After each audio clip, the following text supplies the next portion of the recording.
Welcome to another episode of Strange Sleep Stories. Imagine yourself nestled in a quiet room, the rain softly pattering against the windows, as we take a slow, meandering journey into the distant past. Tonight, we'll travel back to a time when survival was a constant struggle, and every moment could be the difference between life and death. If you enjoy our stories, please like and subscribe, and leave me a comment letting me know where you're listening from tonight. Now, settle in, close your eyes if you can, and let the rhythm of these tales slowly carry you toward a place of rest. Tonight's journey takes us to the harsh world of medieval sieges, time when castles were fortresses of strength, but also places of despair. In our first segment, we will explore the mystery of siege techniques and defense tricks. Picture yourself trapped within the high stone walls of a castle, your provisions dwindling, then the relentless pressure of your besiegers outside. The medieval siege was not just a battle of armies, but a test of endurance, an agonizing game of patience where each side, being inside and outside the walls, worked tirelessly to outlast the other. Picture yourself inside a sturdy stone fortress, surrounded by the quiet weight of history. The castle's walls are thick, weathered by centuries of winds and rains, designed to keep invaders at bay. You are one of the defenders, but despite the seeming security, you can feel the pressure mounting with each passing day. Outside, the enemy waits, an encircling force of soldiers, engineers, and workers determined to breach your home. The world outside your walls feels distant, foreign, like a world you can no longer truly touch. The smell of damp stone mingles with the faint scent of roasting meat from the enemy camp. Your ears strain to catch the sound of distant orders, the hushed murmurs of men preparing for the next move. It's a waiting game, and with each passing hour, the siege feels both endless and inevitable. From the moment the siege begins, every move the enemy makes is calculated to break you, to wear down both your walls and your will. They begin by constructing siege engines, those towering instruments of destruction. The trebuchet, a massive machine designed to launch stones with devastating force, is the most feared. With a low groan, it hurls enormous stones toward your castle. Some aimed at the walls, others designed to strike fear and confusion among the defenders. The thudding sound of the stone crashing against the battlements echoes in your bones, the vibrations shaking through the stone floor beneath you. But it's not just the heavy artillery you need to fear. The siege also involves subtler, more insidious tactics. The enemy soldiers often begin with the slow, persistent effort of undermining the castle's very foundation.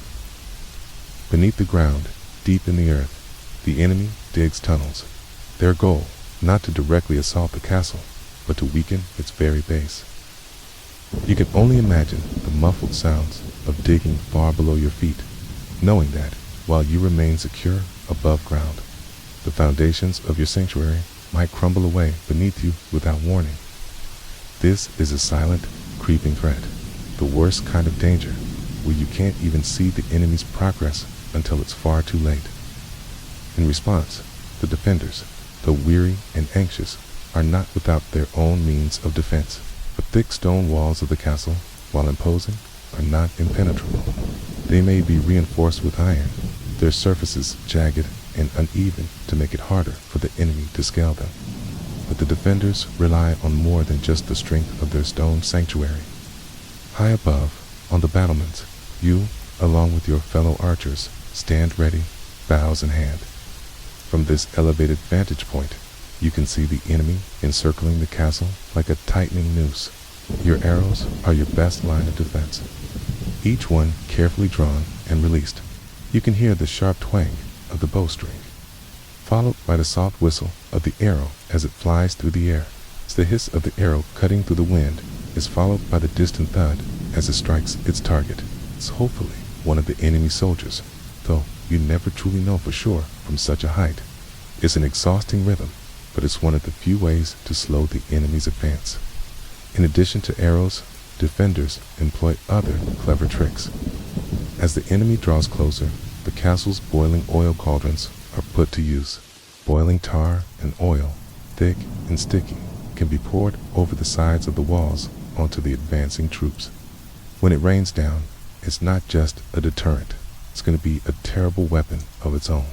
The sight of flames rising from the earth below must have been terrifying, but also oddly comforting for those inside the castle walls. Proof that, despite the pressure outside, defenders still had control, however small, and yet, for all the strategies and devices, the slow, unrelenting passage of time is the greatest force working against the defenders. As the days pass and the supplies begin to run low, every action, every decision begins to feel more critical. The bread that once filled the kitchens, baked in the warmth of the hearth, has dwindled away to a crumbling memory. Water, once plentiful, now trickles from the wells in meager amounts, leaving the defenders parched and desperate. The enemies on the outside are aware of this. They have their own strategy: starvation. The siege is no longer just a military operation, it's a psychological one. Outside, the enemy works to break your spirit as much as your defenses. They create a wall of sound, drums, horns, and the occasional battle cry to remind you that the world beyond is still there, waiting for your surrender. But for those inside, it is the silence between the attacks that is the hardest to endure, the quiet, creeping knowledge that you are not just fighting against weapons, but against time itself. As each new wave of soldiers hurls themselves at the castle walls, their tactics become more refined. They might deploy scaling ladders in an attempt to breach the walls, sending soldiers up in waves, hoping that, despite the defenders' arrows and boiling oil, some will make it to the top. Or they might launch smaller battering rams, reinforced with metal heads, to strike at the gates in hopes of splintering them open. Yet, even with all these efforts, there are still other dangers. Disease becomes a silent, invisible enemy within the walls. With the dwindling food and water supplies, illnesses spread more easily. In the closed, humid air of the castle, diseases such as dysentery or even the plague can find fertile ground. The defenders, though brave and steadfast, find themselves not only fighting against the enemy outside, but also the invisible sickness creeping within their very walls. It is during these moments that hope begins to fade, and the harsh reality of the siege sets in. The defenders find themselves not only locked in a struggle for their lives, but in a battle against the elements in the very nature of time. The siege is no longer just about holding the castle, of course. It's about holding on to hope, holding on to a sliver of belief that somehow, some way, they will make it through the long days, the long nights. As you stand on the walls, watching the enemy soldiers circle, you realize that the real trick of the siege isn't the weapons or the strategy. It's the slow, grinding despair that wears down everyone involved.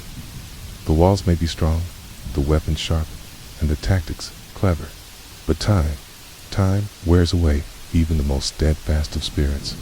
The siege of Rochester Castle, which took place in 1215, is a story defined by the clash between relentless assault and unyielding defense.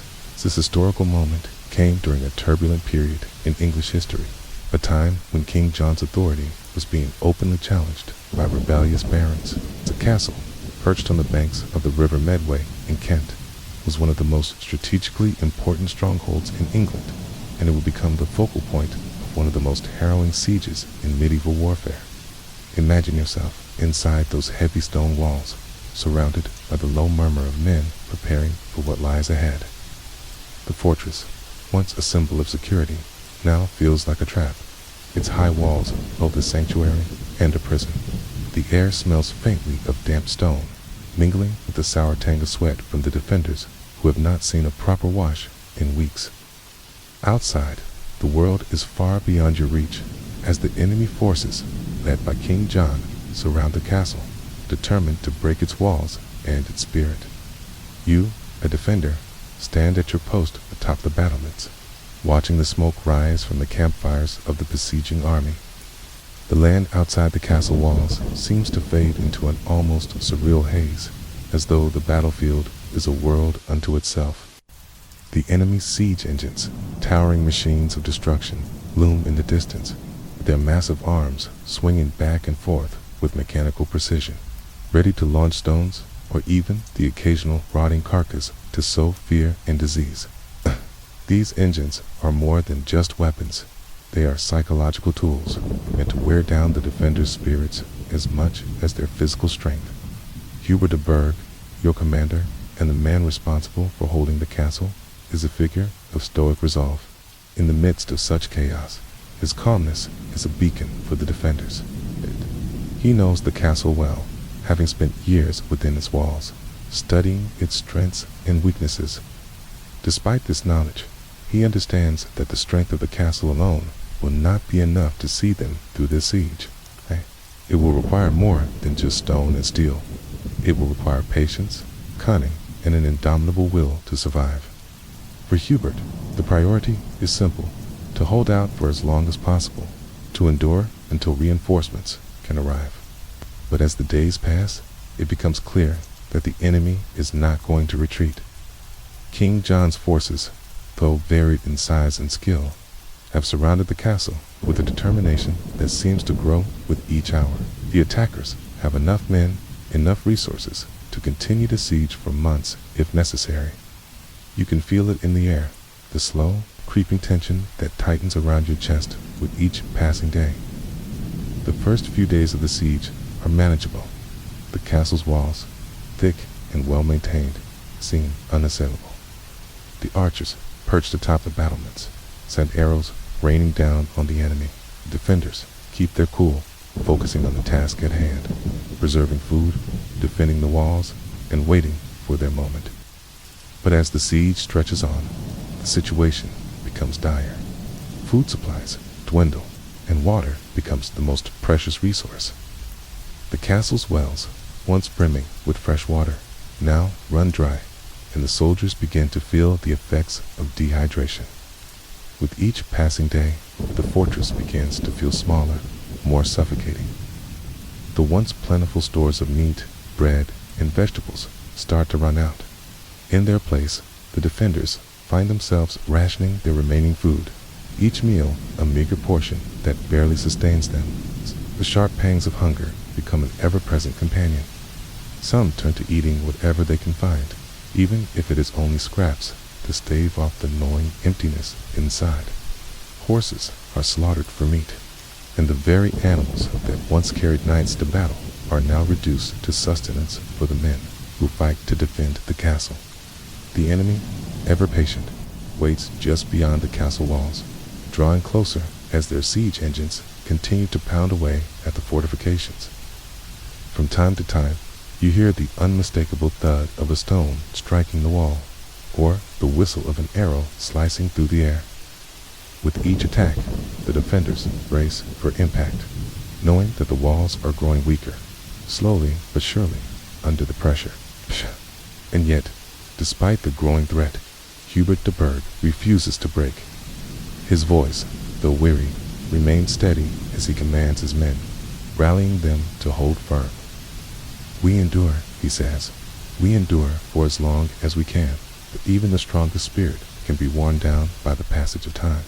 As the days turn into weeks, the defenders begin to notice the creeping effects of isolation.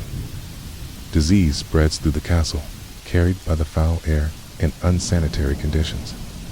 The soldiers, weakened by hunger, are more vulnerable to illness. Some fall ill, racked with fever, while others suffer from dysentery, their bodies growing frail and weak as they battled both the disease and the constant stress of the siege. The fear of infection becomes as oppressive as the sound of the enemy's siege engines outside. Inside the castle, morale begins to falter. Once, the defenders had been proud, ready to fight to the death to protect their home, but as the days stretch on, they grow weary. The hunger gnaws at their resolve. The thirst parches their throats. The sounds of the enemy's relentless assault become a constant reminder of their isolation. Some men begin to whisper of surrender, of giving in to the inevitable. But Hubert de Burgh, steadfast as ever, refuses to let them fall into despair. His commands remain firm, his determination unshaken. And yet, even Hubert knows the truth. The situation is growing desperate. The walls, once so imposing, are beginning to show signs of wear. The battering rams, repeatedly striking the gates, are finally beginning to splinter the wooden defenses. The trebuchets, now aimed directly at the walls, fire with terrifying accuracy, sending stones crashing into the fortress with frightening regularity. The enemy is not just trying to break through, they are trying to break the defenders' spirits. Finally, after several weeks of intense bombardment, the enemy forces began to gain ground. The walls, worn down by the constant assault, began to crack, and the castle's once formidable defenses seemed to be failing. The drawbridge, a crucial point of entry, is lowered just long enough for the enemy to cross, their army pouring into the castle grounds. The sound of their advancing footsteps is deafening, echoing through the halls like a thunderclap. Hubert de Burgh and his men, though exhausted and weary, make their last stand. They fight with everything they have left, knowing that the castle has been lost. The siege, which had seemed so endless, has reached its inevitable conclusion. The castle falls, but the memory of the defense remains etched into history. The courage of the defenders, the resilience of Hubert de Burgh, and the grim determination to survive against all odds have become a symbol of medieval warfare.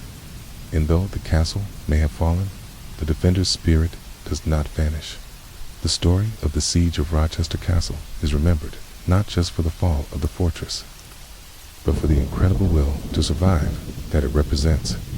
Imagine yourself inside the walls of the castle, where the passage of time seems to slow to an agonizing crawl. The days blur together, and each morning brings with it the realization that nothing has changed. The air inside the fortress feels thick with the weight of anticipation.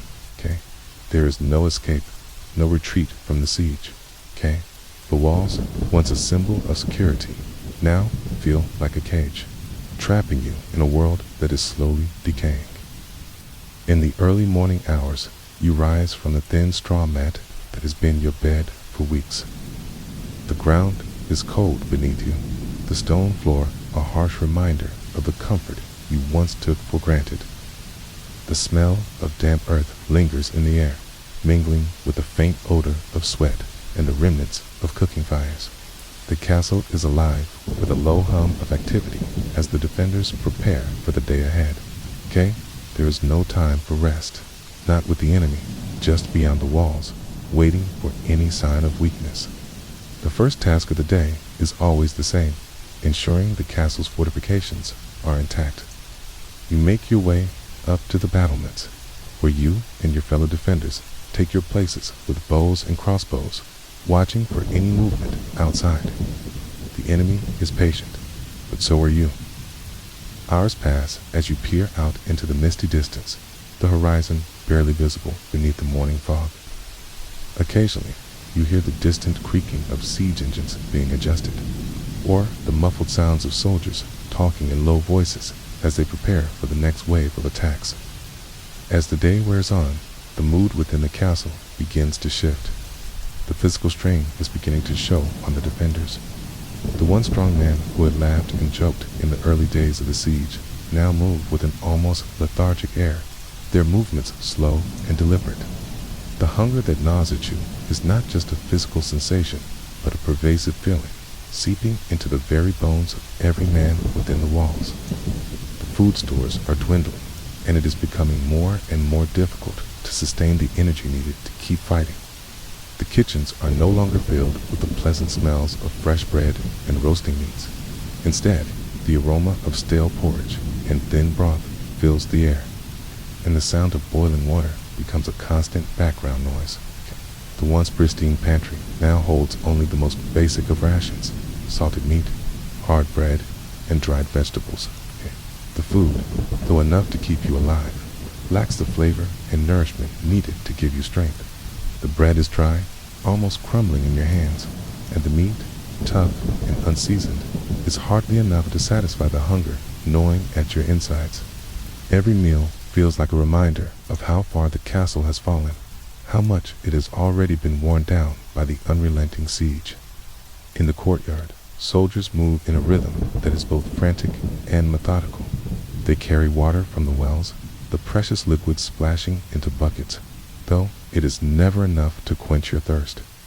Every drop feels like a luxury, and the thirst is the kind that sits in the back of your throat, a constant companion. The castle's well is the last remaining source of water, and it has already begun to run dry. There is no telling how long it will last. The soldiers' faces are gaunt, their eyes hollow, and their clothes tattered from the endless days of fighting and hardship. Some have begun to show the first signs of disease, their bodies weakened by malnutrition and the harsh conditions inside the castle. The once proud warriors are now reduced to shadows of themselves, their strength slowly being drained away by the crushing weight of the siege. The sound of the enemy's siege engines becomes a constant reminder of the world outside.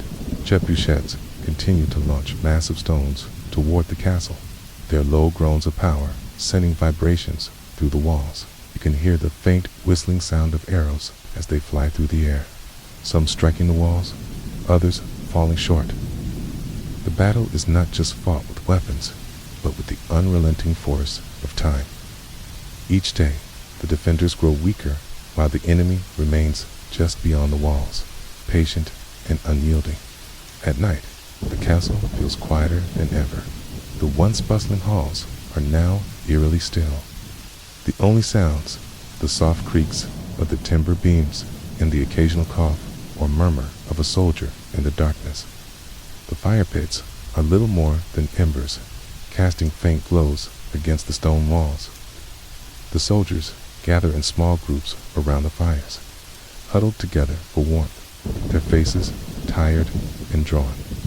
You find yourself sitting with them, staring into the flickering flames, trying to ignore the gnawing emptiness in your stomach. Sleep is elusive, and even when you close your eyes, it is only to be greeted by the nightmares of battle, of starving, of waiting for the inevitable end. It is during these moments of quiet that the true cost of the siege becomes clear. The soldiers are no longer just fighting to protect their home. They are fighting to hold on to their sanity, their hope, and their humanity. The siege is not just a physical battle, but a mental and emotional one. The isolation, the hunger, the constant threat of death, they wear down the spirit as much as they wear down the body. But in the midst of all this suffering, there are moments of camaraderie. A soldier offers you a shared piece of bread, the last scrap of food in his possession. Another offers a quiet laugh, an attempt to break the silence and lighten the mood, though the smile is tired and forced. It is these small gestures that keep the defenders going, that remind them that they are not alone in this fight. The siege may break their bodies, but it cannot break their unity. Then the enemy waits. Sounds of their activity, the creaking of their siege engines, are always in the distance, never ceasing. The pressure mounts with each passing day, and the defenders can feel the weight of it in every bone, every breath. The castle, though built to withstand the harshest of attacks, is beginning to feel like a tomb, its walls closing in on all those within. The rhythm of daily life inside the castle has shifted from the mundane to the desperate. Yet, despite the hardship, the defenders press on, knowing that the walls are all that stand between them and the enemy outside. In these moments of quiet and stillness, the defenders begin to wonder how much longer they can hold on. The siege has already lasted longer than many thought possible, and each passing day feels like an eternity. But even as the castle's defenses begin to wear thin, there is a flicker of hope, a belief that somehow someone will come to their aid, that reinforcements will arrive just in time. But hope is a fragile thing in the world of siege warfare. It is a glimmer in the darkness, a fleeting spark that can be snuffed out in an instant. As the days turn into weeks and the weeks stretch into months, the siege of Rochester Castle takes on a darker tone. The physical toll of the siege is evident not only in the battered walls of the castle, but also in the bodies of those who endured it. Though the siege was eventually broken, The long-term effects of this brutal conflict remain imprinted in the history of warfare and human endurance. In the decades following the siege, researchers and archaeologists began to study the remains of the site, piecing together the physical evidence that tells the story of life within the castle during such a harrowing time.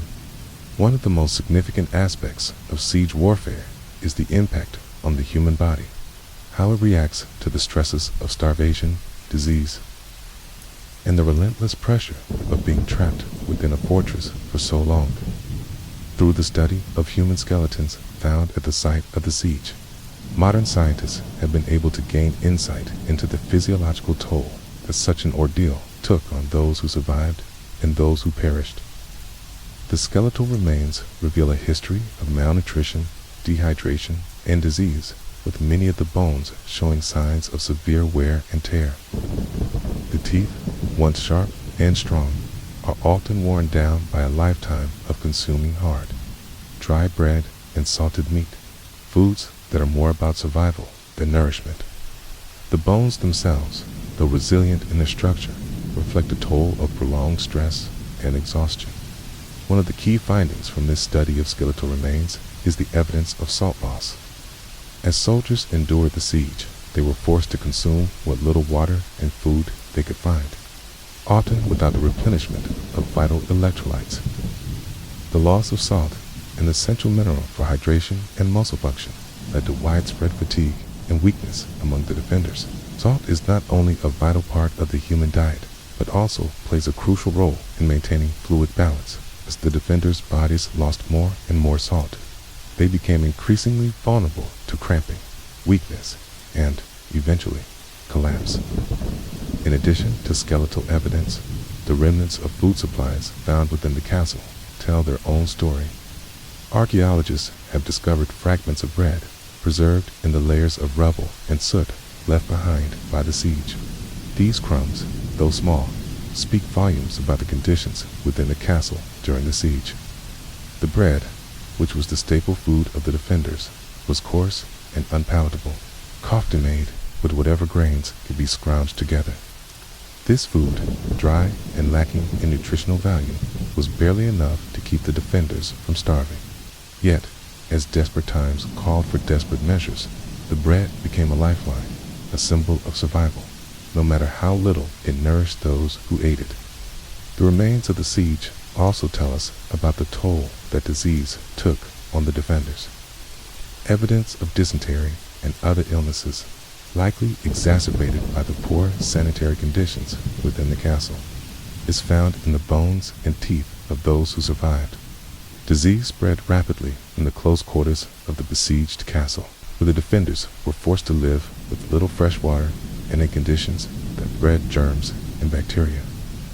This, coupled with the effects of malnutrition, created a perfect storm for illness to take root. What might have started as a simple fever could quickly escalate into something far more deadly in an environment where medicine was rudimentary at best. The study of these physical remains offers a sobering perspective on the true cost of medieval sieges. Though we tend to romanticize the heroism of those who fought and survived, the evidence uncovered from these sites suggests that the experience was far from glorious. It was a battle for survival, one that often left its survivors physically and emotionally scarred. But what does this scientific study mean for our understanding of the siege? What can it teach us about life during this brutal time in history? The first thing to recognize is the incredible resilience of those who endured these sieges. The defenders of Rochester Castle, like so many others who lived through similar sieges, demonstrated an extraordinary ability to withstand immense hardship. Their bodies and spirits were tested in ways we can hardly imagine today. Yet, despite the overwhelming odds, they continued to hold out, relying on their wits, their strength, and their will to survive. This resilience is what made the castle's defense so remarkable. It's what kept the defenders alive long enough to see the siege come to an end. The second thing to consider is the profound impact of siege warfare on medieval society. Its physical evidence gathered from the siege of Rochester Castle shows just how devastating these conflicts were. not just in terms of lives lost, but in terms of the lasting effects on the survivors. The toll of starvation, disease, and exhaustion took a long-term toll on the people who lived through them. Their lives were forever altered by the experience, and the scars of the siege, though invisible, lived on long after the castle's walls had fallen. Finally, the study of these remains also sheds light on the innovations and tactics used by both the defenders and attackers. The archaeological record tells us much about the siege engines, weapons, and fortifications of the time. From the remains of siege towers to the evidence of the enemy's weapons, we gain insight into the brutal nature of medieval warfare. But we also learn about the ingenuity of the defenders, how they adapted their tactics to maximize their resources and hold off the attackers for as long as they did, despite their hunger, fatigue, and disease. The defenders of Rochester Castle demonstrated a remarkable ability to fight back against overwhelming odds. As the years pass and new technologies emerge, the study of medieval sieges continues to offer valuable lessons. The science of archaeology and skeletal analysis brings us closer to understanding the true nature of these ancient conflicts. We may never fully grasp the physical and psychological toll of a siege, but through careful research and thoughtful examination, we can begin to understand just how harrowing these battles were. And perhaps, in a small way, we can begin to appreciate the incredible resilience of those who lived through them. Their courage, their ability to endure unimaginable hardships, and their determination to survive in the face of overwhelming odds are qualities that continue to inspire us today. As we come to the end of our journey tonight, reflecting on the harsh realities of medieval siege warfare, we leave behind the stone walls of Rochester Castle, its defenders, and the weight of survival. From the mystery of the siege techniques to the biography of the battle itself, the daily struggles within the walls, and the scientific evidence of human endurance, we have come to understand a little more about what it meant to live through such a brutal time. Now, as you lie back and let the sounds of the rain carry you into a deeper, more peaceful slumber, take comfort in knowing that the world outside your window is far less perilous. Struggles of the past, while undeniably harsh, are no longer yours to bear, and in the stillness of the present, you can rest, knowing that the resilience and strength of those who came before you will forever echo through history. Sleep well, and let the quiet of the night soothe your thoughts as you drift away.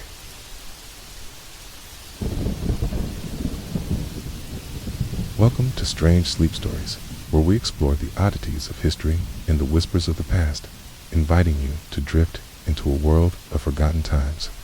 Imagine yourself wrapped in warmth, the soft hum of rain outside your window, as we gently step into an era of mystery, fear, and fascinating survival. Tonight, we will take a journey back to the 14th century, a time marked by a disease that swept across Europe with terrifying speed, the Black Death. If you enjoy our stories, please like and subscribe. Let me a comment, letting me know where you're listening from tonight. Now, settle in, close your eyes, and let the rhythm of our story guide you into a peaceful slumber as we begin to uncover the strange and often unsettling history of the plague doctors. Imagine yourself in the bustling streets of 14th century Europe, where life is full of color, noise, and a strange tension in the air. The scent of bread baking in nearby ovens mingles with the earthy smell of freshly tilled soil, while the sound of horse-drawn carts clattering on cobbled streets fills the space around you. But beneath the surface of this vibrant, living world, a silent force is beginning to spread. It is something unseen, something that cannot be heard or smelled, yet it is deadly, creeping through towns and cities with a terrifying speed. This force, of course, is the bubonic plague, or, as it would come to be known, the Black Death. It arrived in Europe in the mid-14th century, and its origins have long been the subject of mystery. The first recorded outbreak occurred in the 1330s in the remote regions of China and Central Asia, a place where trade routes connected distant civilizations. These trade routes, known as the Silk Road, carried not just goods, but also the invisible agents of disease. The plague itself is caused by the bacterium Yersinia pestis, and though we know the science behind it now, it was a complete mystery to the people of the time. Okay? Imagine how terrifying it must have been for them as they watched friends and family members fall ill with symptoms that appeared suddenly: painful swelling of the lymph nodes, fever, chills, and the agonizing appearance of dark necrotic spots on the skin. These buboes gave the plague its name as they would grow and fester, turning the skin a dark, bruise-like color, often leading to death within just a few days. The disease spread rapidly, carried by fleas that infested rats, small creatures that were abundant in European towns. The fleas, in their relentless search for blood, would bite both humans and rats, transferring the bacteria between the two. The rats, which were often living alongside humans, acted as unwitting vectors, facilitating the plague's spread as they traveled on merchant ships, through port towns and across borders. It is said that when the plague arrived in Europe, it came aboard ships from Asia, and those ships' arrival at European ports heralded disaster. When the plague first took hold in Europe, it spread like wildfire. In 1347, the disease arrived in Sicily, and from there it journeyed north through Italy, France, Spain, and the rest of Europe. Towns and villages, once bustling with activity, quickly became ghost towns as the death toll rose exponentially. In many cases, entire families were wiped out in a matter of days, with no time for proper burials or even the ability to keep track of who had died and who was still alive. The sick were often abandoned, left to die alone, and the living were left with no understanding of how the disease spread or how to prevent it. As the plague spread through Europe, society began to fracture. People, fearing for their own survival, turned to superstition. Many believed that the Black Death was a punishment from God for their sins, divine retribution for their perceived immoral ways. Others blamed Jews, accusing them of poisoning the wells and causing the plague. In some towns, violent riots erupted against Jewish communities, and countless lives were lost in these baseless acts of violence. For those who did not turn to religious or racial scapegoating, there was one group that many believed could hold the key to survival: the plague doctors. These doctors, who appeared in the streets of Europe, dressed in strange, almost surreal clothing, would become forever linked with the Black Death. They were men and women who were tasked with tending to the sick, diagnosing the disease, and, in many cases, attempting to prevent its spread. The plague doctors wore long leather coats, gloves, and boots to protect themselves from infection. Their most iconic feature, however, was the bird-like mask, which featured glass eye holes and a long, curved beak. This beak was filled with aromatic herbs and spices, often a mixture of roses, lavender, and sometimes even vinegar or camphor, believed to purify the air. The mask was thought to protect the wearer from miasma, or the poisonous air that was believed to carry disease. The doctors would carry long staffs, which they used to examine patients from a safe distance. But imagine yourself standing in the shoes of one of these plague doctors. The streets are eerily quiet as you move through them. It's the occasional sound of coughing or a faint cry from behind closed doors, breaking the stillness. Your long cloak rustles in the cool air, and the herbs in your beak mask give off a strong, overpowering scent that barely masks the stench of death that seems to hang over everything. You move from house to house, examining the sick with a detached professionalism. But inside, you can't help but feel the weight of the hopelessness around you. With no true understanding of the plague's cause or how to treat it, your only job is to offer some form of solace to the living. Even if you know that death is inevitable for most, the fear, the confusion, and the desperation are palpable. In the absence of knowledge, the plague doctors were often the only ones who could offer any semblance of control, though they, too, were powerless in the face of the disease. The leather masks, thick cloaks, and eerie staffs, though designed to protect them, became symbols of helplessness as the plague raged on. the doctors themselves would often succumb to the disease, further amplifying the sense of fear and despair in the streets. And as the disease spread, it didn't just devastate individuals. It devastated entire communities, cultures, and economies. Towns were abandoned, trade came to a halt, and the very fabric of European society began to unravel. It is estimated that the Black Death claimed the lives of anywhere between 25 to 50 million people, an unfathomable portion of Europe's population. In some places, entire villages were wiped out, leaving nothing but desolation behind. The mystery of the plague's origins, its swift and relentless spread, and the responses to it, whether through scientific attempts or misguided beliefs, have fascinated historians for centuries. And while much is still unknown about how it spread so effectively, the Black Death forever changed the landscape of Europe, leaving behind a legacy that echoes through history.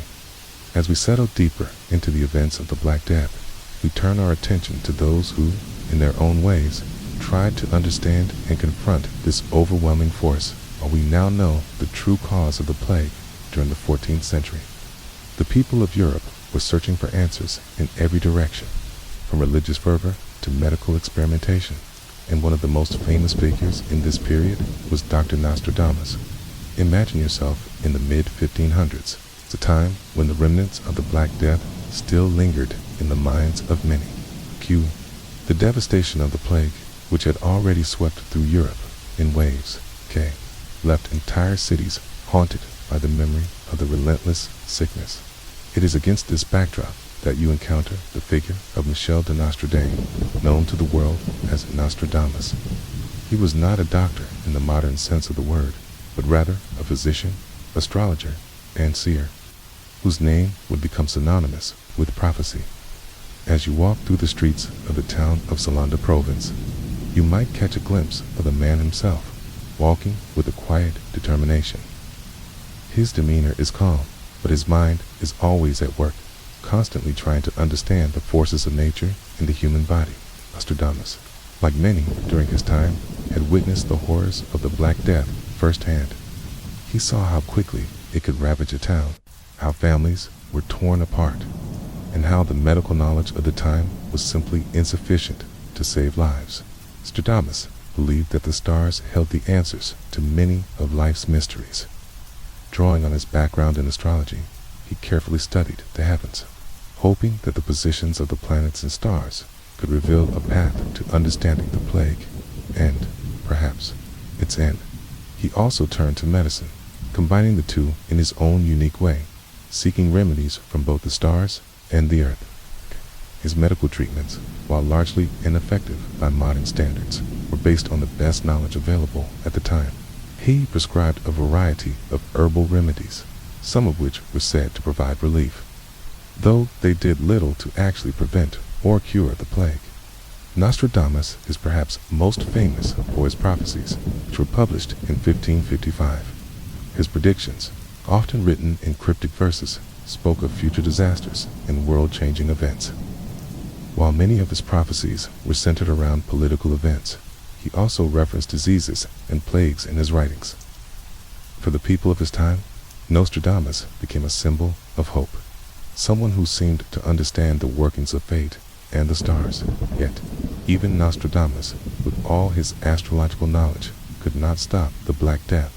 His efforts, like those of many others, were clouded by the mystery of the disease.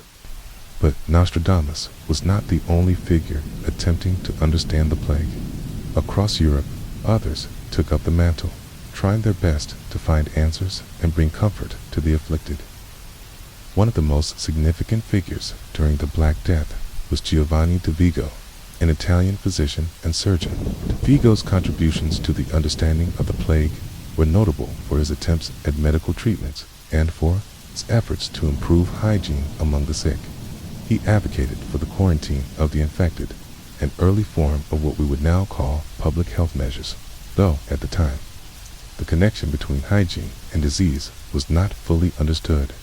De Vigo, like many other physicians, was struck by the inability of contemporary medicine to provide an answer to the plague. In his writings, He spoke of the miasma theory, the belief that the plague was spread through bad air or foul smells. This was a prevailing theory at the time, and it shaped the approach to treating and preventing the disease. Physicians, including De Vigo, used a variety of methods to protect themselves from what they believed were toxic vapors. The infamous beak-like masks worn by plague doctors were designed to protect them from these noxious odors. They would fill the beak with aromatic herbs, hoping that these strong scents would ward off the evil air. As the plague continued to ravage Europe, De Vigo and other medical professionals began to experiment with other measures. They used fire to purify the air, fumigating rooms with smoke in an attempt to rid them of the alleged poisoned air that carried the disease. Others relied on bloodletting, a common medical practice of the time, in the belief that removing a patient's blood would help restore balance to their body. However, these treatments were largely ineffective, and many patients died in spite of them. Nostradamus, De Vigo, and countless others were caught in a cycle of trial and error, attempting to stop the plague with the limited medical knowledge they had at their disposal. The failure to stop the Black Death only deepened the sense of fear and despair that had gripped Europe. People turned to religion, superstition, and even to the most primitive forms of science in a desperate bid to find a solution. But the truth was, no one truly understood what was causing the disease or how to stop it. Imagine the desperation that filled the air at the time. Families were torn apart, entire villages abandoned, and the toll of death was staggering. The doctors, though trying their best, could offer little more than comfort. The fear of the plague was not just physical, it was psychological. People feared not only the disease itself, but also the unpredictability of it. How it could strike without warning, how it could take away a loved one in the blink of an eye. Despite all their efforts, the physicians of the time could do little more than document the disease's effects, attempt ineffective remedies, and offer some measure of relief for the suffering. The knowledge they sought, knowledge that would later save millions, remained just out of reach. But their work, though ultimately unsuccessful in stopping the plague, laid the groundwork for future discoveries. Today, we look back at figures like Nostradamus and Giovanni de Vigo with a sense of curiosity and admiration. They were products of their time, caught in the turbulence of an age where medical knowledge was still in its infancy. But their efforts were not in vain. Their work would later influence the development of modern medicine, and their legacy is still felt in the lessons we learned from history. Now, let us sink deeper into the experience of those who lived the Black Death. Imagine yourself in a small, crowded village or a bustling town in 14th century Europe, just as the first whispers of the plague reach your ears. The cool morning mist clings to the streets, casting a gray veil over the world, while the faint echoes of life struggle to be heard over the heavy silence that is beginning to settle in. It is a time when every breath seems laden with danger, and the very air feels thick with uncertainty. The early morning light filters through wooden shutters that have been drawn tight to block out the world. Inside the house, you rise from your simple bed of straw and woolen blankets. The chill of the stone floor beneath your feet, a sharp reminder of the harshness of life during these times. The scent of damp earth from the walls mixes with the faint traces of cooked food and the remnants of firewood in the hearth. Yet, even in this familiar space, there is a palpable sense of unease. The world outside feels like a place fraught with danger. Each step you take into it is a step into the unknown. The streets outside are no longer lively and bustling. Once, they would have been filled with the sounds of children laughing, vendors shouting the names of their wares, and the hum of everyday life. But now, the streets are eerily quiet, the cobblestones slick with the dew of the morning, reflecting the dull light of a sun that seems unable to break through the thick, oppressive fog that hangs over everything. You step outside cautiously, as if the very air might carry the plague with it. As you walk, you notice that the once crowded market square is nearly empty. Stalls, that were once overflowing with vegetables, meats, and bread now stand half closed, their owners gone, leaving only a few merchants, their faces obscured by cloth masks, offering sparse goods. The silence is broken only by the faint, distant sound of a bell tolling, marking the passing of another hour, another day. The sound seems hollow now, as if the bell itself feels the weight of the sorrow that has descended upon the town. You catch glimpses of other people, but there are no friendly greetings, no shared smiles. Everyone you encounter wears a look of dread, their faces gaunt, their eyes shadowed with exhaustion. Most have begun to wear cloths over their faces, so they are no more than a poor protection against the invisible enemy that now stalks the streets. The scent of the marketplace, once inviting, now reeks of decay. The fresh bread and sweet fruit are replaced by the sour, metallic temps of death that lingers in the air. The sight of empty carts, abandoned and left to rust, tells a story of life interrupted, of a town that has slowly begun to empty out. The sound of a dog barking, distant and lonely, is almost haunting, as though the creatures of the world are as confused by the changes as the people. The people you pass in the streets are not just afraid for their own survival. They are afraid for their loved ones, for their neighbors, for the very existence of the community. The plague has taken on a shape of its own. It is not just a sickness, it's a shadow that hangs over every part of life. It's the uncertainty of it, its suddenness, its cruelty is as terrifying as the disease itself. One moment, a person is healthy and strong. The next, they are struck down by fever, their skin turning black as their body quickly succumbs.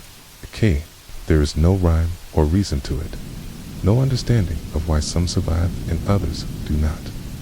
This unpredictability is perhaps the most unsettling thing of all. As you walk further into town, you notice the growing number of homes that have been abandoned. Families who once lived in bustling houses are now gone, having fled in desperation to escape the invisible threat. Others are locked inside, doors bolted and windows shuttered, with no word from the inside. The streets, which once echoed with the sounds of daily life, are now empty. The very heartbeat of the town seems to have slowed, as if the plague itself has drained the life from everything it touches. In the town center, you come across a small group of men, huddled together in a whispering circle. You can just make out the words quarantine, infection, and flee, though they are spoken in hushed tones, as if even the air might carry the plague. The conversation turns toward the sick, and you catch a mention of a family down the street whose son has fallen ill. I know them just a few days ago. The boy was running and playing in the streets, his laughter ringing out in the warm summer air. Now, he lies in bed, feverish and weak, his body slowly giving way to the disease. The neighbors have already begun to whisper about him, fearful that the sickness will spread further. The quarantine measures, though they are attempted, are often ineffective. The walls of the town may be shut off, but the disease doesn't respect boundaries. Even in the most isolated of homes, it finds its way in. The sick are confined to their homes, often locked away and left alone to suffer, with no medical help available. The priests, once the figures of solace in times of need, are now also becoming distant, rarely visiting the sick for fear of contracting the disease themselves. Instead, the local healer, though not fully understood, is sought out more frequently, offering herbal remedies and prayers. Despite the desperate measures and the creeping despair, some continue to go about their daily work. The blacksmith is still hammering out iron, though his strokes are slower, his movements less sure than before.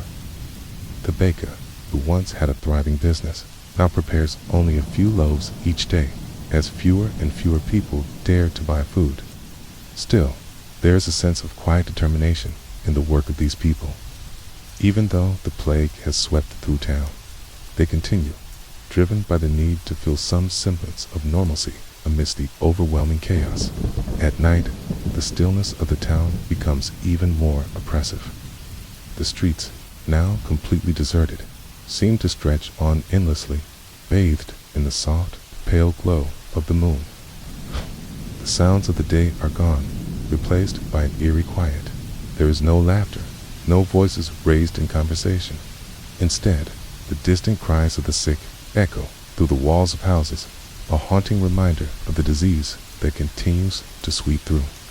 You find yourself looking to the sky, wishing for some sign of hope, some indication that the world is not lost. The sky is as silent as the streets, offering no answers, only the faintest glimmer of stars. As you lie down to sleep, the weight of the day's events presses down on your chest. The fear and sorrow that have accumulated within you feel heavy, but there is also a strange comfort in knowing that you are not alone. Everyone in this town, whether they are locked in their homes or working quietly in the shadows, is bound together in this shared experience, right? The plague may have taken so much, but it has also woven a thread of survival through the people who remain. See, and so, night falls, and the world outside slips into darkness. But even in the darkest of times, the rhythm of life endures, slow, steady, and resilient. As we conclude this journey, let us reflect on the legacy of the Black Death from the perspective of modern science. It is impossible to look back at this tragic moment in history without acknowledging the profound impact it had on our understanding of disease, public health, and even the way we view the world. Through the lens of science, we can now trace the origins of the disease, observe its spread, and understand the ways in which humanity began to slowly adapt to its presence. Imagine yourself in the present day, sitting in a quiet laboratory surrounded by books and advanced equipment. You might feel the hum of a modern microscope just beside you, a tool that allows you to peer into a world that once remained hidden to our ancestors. Through this microscope, you see the tiny, distinct shapes of Yersinia pestis, the bacterium that caused the Black Death, still present in some parts of the world today. Yet, with our modern understanding, we know how to combat this deadly agent. The very idea that such a tiny organism could have such an enormous impact on human life was, for centuries, beyond comprehension. In the 14th century, the people of Europe were completely unaware of the nature of the disease that swept through their towns and cities. What they did know was that something invisible, something they could neither see nor touch, was killing them at an alarming rate. In the absence of the scientific tools we now have, they turned to theories and beliefs to explain the suffering around them. The prevailing idea at the time was miasma, the belief that disease was caused by bad air, foul vapors rising from the earth, or from decaying organic matter. Physicians and healers, trying their best to protect themselves from the bad air, would cover their faces with cloths soaked in perfumes and aromatic herbs, hoping the scents would block out the noxious fumes that they believed carried disease. These early attempts at prevention, though they failed to address the root cause of the plague, were born out of observation. People saw that those living near filth or in overcrowded and unsanitary conditions seemed to fall ill more often. The connection between hygiene and health was still a mystery, but the idea of bad air seemed to make sense given the circumstances. In this light, the masks worn by plague doctors, with their long, curved beaks stuffed with herbs, were a logical step in their understanding of disease. It wasn't until centuries later that the true cause of the Black Death came into focus. In the 19th century, scientists like Alexander Yersin would identify Yersinia pestis, a bacterium carried by fleas, which lived on rats that flourished in the towns and cities of Europe. The bacteria spread through flea bites, entering the bloodstream of its host, where it would rapidly multiply. The fleas, hopping from rat to rat, and occasionally from rat to human, acted as the disease's primary vector. The rapid spread of the disease could be traced not just to human contact, but to the movement of these fleas and rats through the bustling trade routes that connected the East with the West. This new understanding would lead to a revolution in our approach to infectious disease and public health.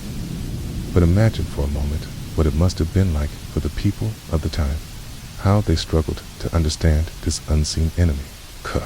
With no knowledge of germ theory, they were forced to rely on superstition, religion, and their own limited experiences to make sense of the suffering around them.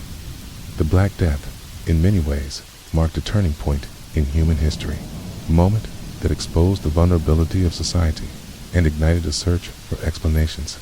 The suddenness of the plague's appearance, its complete lack of warning, and the fear it inspired left the people of Europe unable to cope with the overwhelming loss of life. How could a society that had, for so long, believed itself to be on the brink of progress and prosperity deal with something as incomprehensible as the plague? The Black Death's impact on Europe's social fabric was profound. Entire villages and towns were wiped out, leaving ghost towns behind. The impact on labor was significant as well. So many people died that there were not enough workers to cultivate the land, leading to widespread famine and economic hardship.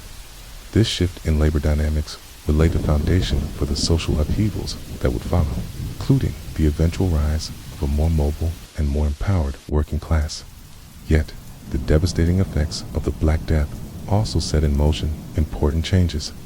The realization that disease could spread quickly and without warning led to the development of quarantine measures. Though rudimentary at the time, cities and towns began to isolate those who were sick, hoping to limit the spread of the disease. This was one of the first recorded instances of quarantine, and though it was not always successful in controlling the spread of the plague, it laid the groundwork for the public health practices we would later develop. In the wake of the Black Death, public health would become a central concern. Over time, the lessons learned from dealing with the plague would shape the way future generations approached the spread of infectious diseases. But it would take centuries for science to catch up with the devastation wrought by the plague. The advent of modern epidemiology, the understanding of germ theory, and the eventual development of antibiotics like penicillin would all come far too late to save the millions who died during the Black Death. Yet these developments would not only help to prevent future pandemics, but would also lead to the creation of medical systems that could respond to crises in ways that were unimaginable to people living in the 14th century. Despite the lack of understanding in the medieval period, the legacy of the Black Death was one of survival, of resilience, and of gradual progress in the face of overwhelming adversity. People who lived through the plague did so without the tools that we now take for granted: the microscope, vaccines, antibiotics, and the understanding of disease vectors. Yet, they survived, adapted, and laid the groundwork for the future of medicine, even if they could not fully understand the cause of their suffering. As you lie in the stillness of your own time, think about the resilience of the human spirit. The people of the 14th century faced the unknown with little more than hope and the belief that somehow they would survive. And though they didn't have the knowledge we now possess, they began to develop the foundations for the world we live in today. A world that has learned from the past, built on its tragedies, and used science and knowledge to create a safer and healthier world. The plague may have taken lives, but it also pushed humanity forward, forced us to confront the fragility of our existence, and ultimately inspired advancements that continue to shape our world. As we bring this journey to a close, we reflect on the immense hardships of the Black Death and the legacy that remains today. From the mystery and fear of the plague's origins to the lives of doctors like Nostradamus and De Vigo, we have explored the history of a moment that forever changed the course of Europe. Through the lens of modern science, we can now understand how the disease spread and the many lessons it taught us about survival, hygiene, and disease prevention. Now, as you rest in the peace of the present, let the story of resilience, adaptation, and knowledge wash over you like a gentle rain. The past, though filled with suffering, is a testament to the strength of those who lived through it and to the progress we continue to make as a society. Sleep well, knowing that the resilience of humanity has carried us through the darkest of times and will continue to guide us forward.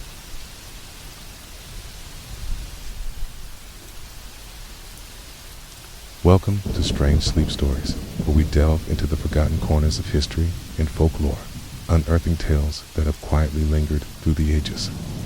Tonight, we embark on a journey to explore one of the most curious legends of the medieval world, the story of the Pied Piper of Hamlin. Imagine yourself settled into a cozy, peaceful space, the soft hum of the evening world around you as we take a slow, steady walk through time. From the cobbled streets of medieval towns to the dim light of candlelit rooms, we'll uncover the mysteries surrounding the children of Hamlin, those whose fate has been tied to a man with a pipe for centuries. If you enjoy our stories, please like and subscribe. Also, leave me a comment letting me know where you're listening from tonight. Now, allow yourself to relax as we begin our journey into the heart of an age-old mystery. Let's now step into the medieval world, where the rhythm of life is slow, measured, and steeped in uncertainty. Picture yourself walking along the worn, cobbled streets of Hamlin, a small town nestled in the heart of Germany in the late 13th century, sky overcast, with the early morning fog lingering in the air, making the world feel dim and quiet. The town, though filled with the sounds of daily life, seems heavy with a peculiar tension. It is a town like many others of the time. Humble homes and wooden buildings line the streets, and the sound of horse-drawn carts creaks over the stones as merchants prepare to sell their wares in the market square. Yet, beneath this ordinary bustle, something strange, something unsettling is afoot. Hamlin, like many medieval towns, was no stranger to hardship. Disease, famine, and labor were everyday parts of life. The plague, the ever-present threat of war, and the uncertainty of survival left a profound mark on the townspeople's psyche. The medieval world was a place where death, though inevitable, often arrived without warning. Children, whose lives should have been filled with hope and play, were particularly vulnerable, as disease and early death took their toll on young lives. And in the midst of this uncertainty, one event would cast an indelible shadow over the town's history, an event that would blend history, folklore, and tragedy into one haunting tale: the disappearance of the children of Hamlin, and a mysterious figure known only as the Pied Piper. The story begins in 1284, as recorded in the town chronicles of Hamlin. It was during this year that the town faced an infestation of rats, an event that would change the course of its history. The rats, driven by hunger and the burgeoning population of humans living in close quarters with them, flooded the streets of the town. The rats swarmed the homes, the markets, and the churches, bringing with them the threat of disease, the most dreaded being the plague. The vermin, now associated with the spread of pestilence, were seen as harbingers of death and disaster. The people of Hamlin, desperate to rid themselves of the rats, turned to a stranger who appeared in their town, a man dressed in colorful clothes, carrying a pipe. This man, later referred to as the Pied Piper, offered to rid the town of its rat infestation in exchange for a fee. The people, in their desperation, agreed. The piper's music played out through the streets of the town, a melody so hypnotic that the rats, lured by the sounds, began to follow him. He led them to the Weser River, where the rats drowned in the rushing waters. It seemed to be a miraculous solution, and the townspeople rejoiced, their homes free of the rodents that had plagued them for so long. However, when the time came for the town to pay the piper his agreed-upon fee, the people reneged on their promise.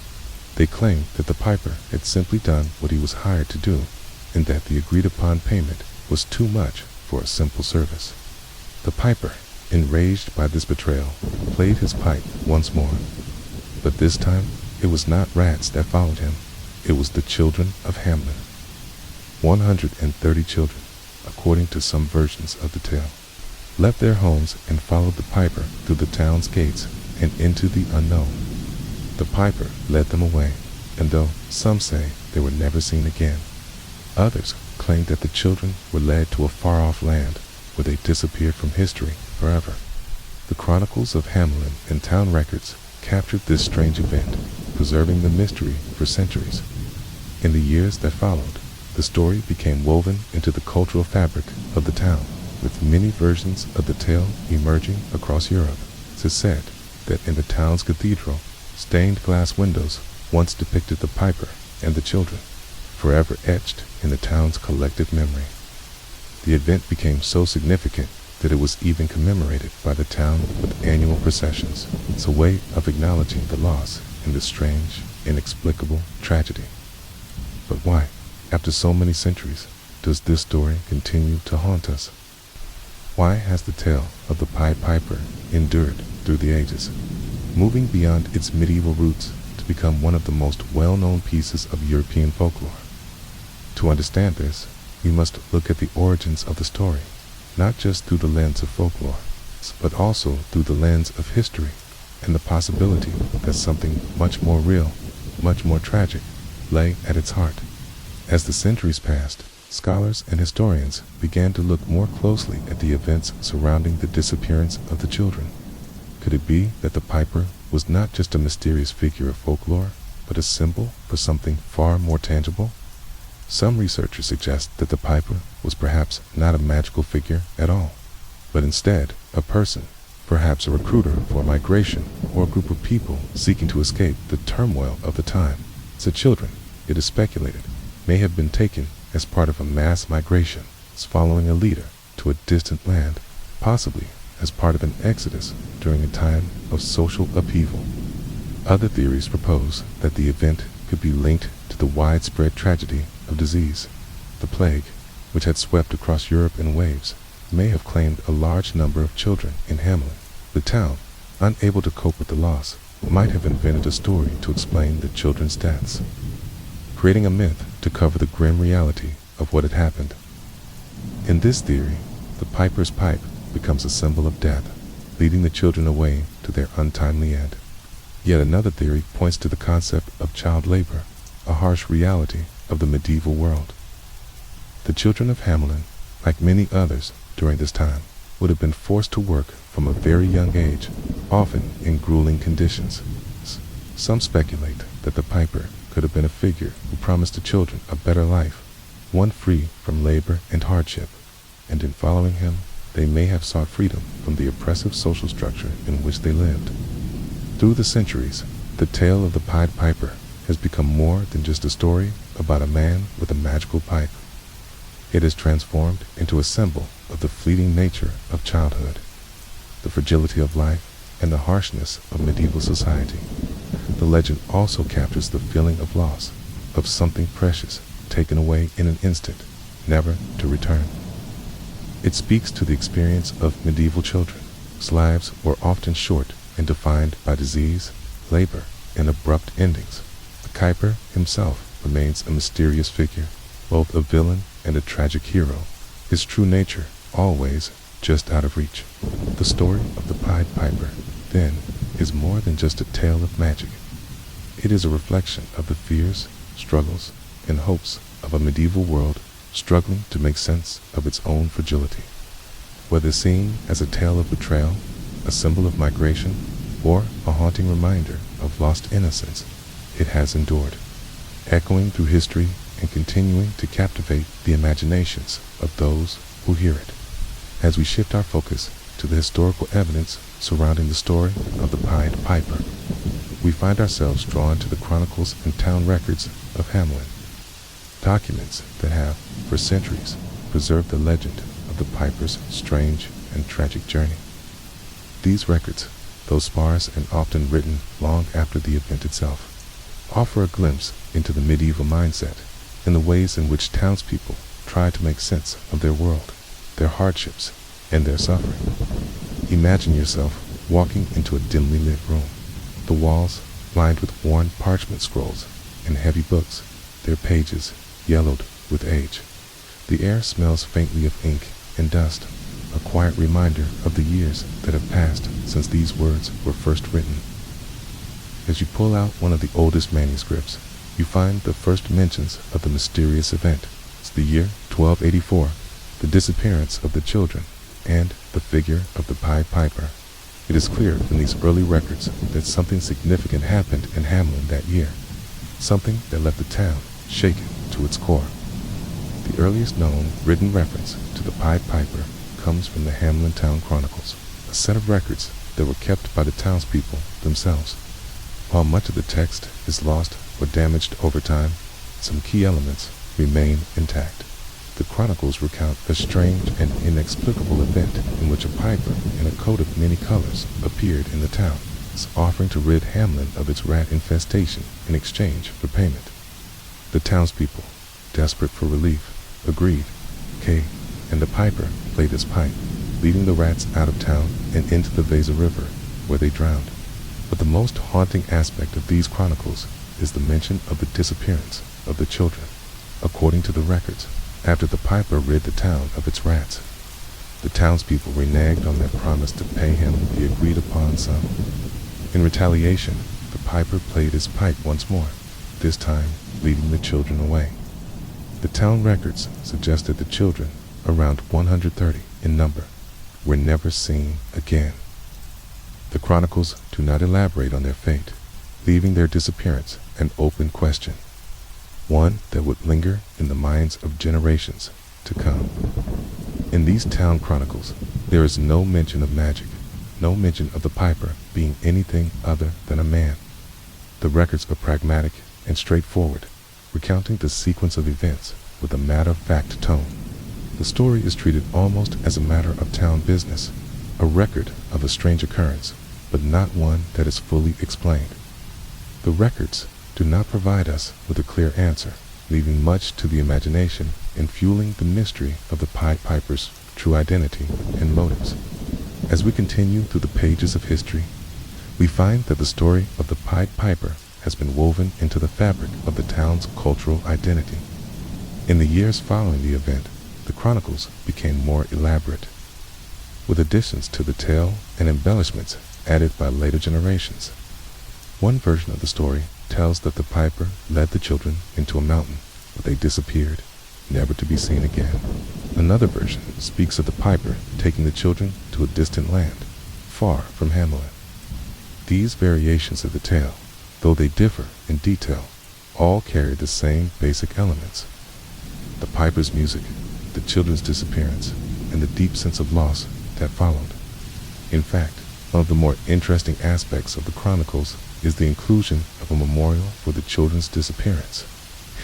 In the late medieval period, a stained glass window was added to the Hamlin church, depicting the piper playing his pipe, with the children following him into the unknown. This window, though destroyed in the 17th century, was a key piece of the town's cultural history and its connection to the mysterious event. The town's own history became intertwined with the legend and the figure of the Pied Piper, now enshrined in both the town records and the artwork, took on a new role as both a symbol of tragedy and an enduring mystery. Yet, despite these historical references, there is little in the way of concrete evidence to explain the children's fate. Over the centuries, numerous theories have been put forward, each attempting to shed light on the strange events of 1284. Some suggest that the piper is not a mystical figure at all, but rather a real man who led a group of children away as part of a migration, perhaps in search of a better life or due to social upheaval. Others suggest that the children's disappearance was the result of disease, such as the plague, which would have claimed the lives of many young people during this time. Still others argue that the piper's pipe could have been symbolic, representing the way in which death swept away the innocent and the young during an age where life was fragile and short. The idea of a mass disappearance, as described in the chronicles, is troubling, particularly because it is not uncommon for medieval societies to have witnessed mass tragedies that left little trace. Towns devastated by disease, war, or migration often left behind little documentation of the specific fates of individuals. And stories like the Pied Piper could have emerged to explain these tragic losses in a way that was easier to understand than the grim reality of disease or famine. The chronicles, despite their simplicity, revealed a key aspect of medieval life: the constant struggle to make sense of a world filled with uncertainties. The people of Hamlin, the disappearance of the children was a tragedy that defied explanation, okay? And so, they turned to folklore, legend, and story to fill the gap between reality and their understanding of the world.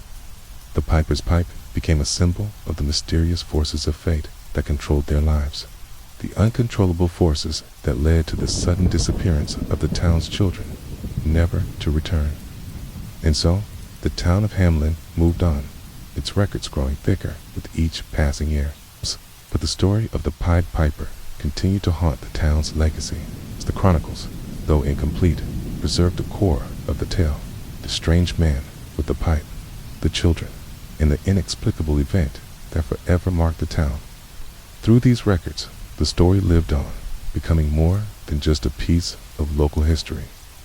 It became a tale passed down through generations, a warning and a reflection of the fragility of life, especially for the young in an uncertain world. Now, let's immerse ourselves in the life of a medieval child. His existence was marked by hardship, uncertainty, and the ever-present threat of sudden tragedy. Imagine yourself as a young child in the late 13th century, born into a world where every day is shaped by the rhythm of survival. A world where your life is often dictated by the harsh realities of disease, labor, and the looming presence of death. Picture yourself in the small, dimly lit home of your family. The air is thick with the scent of hearth smoke, and the walls are made of simple stone or timber.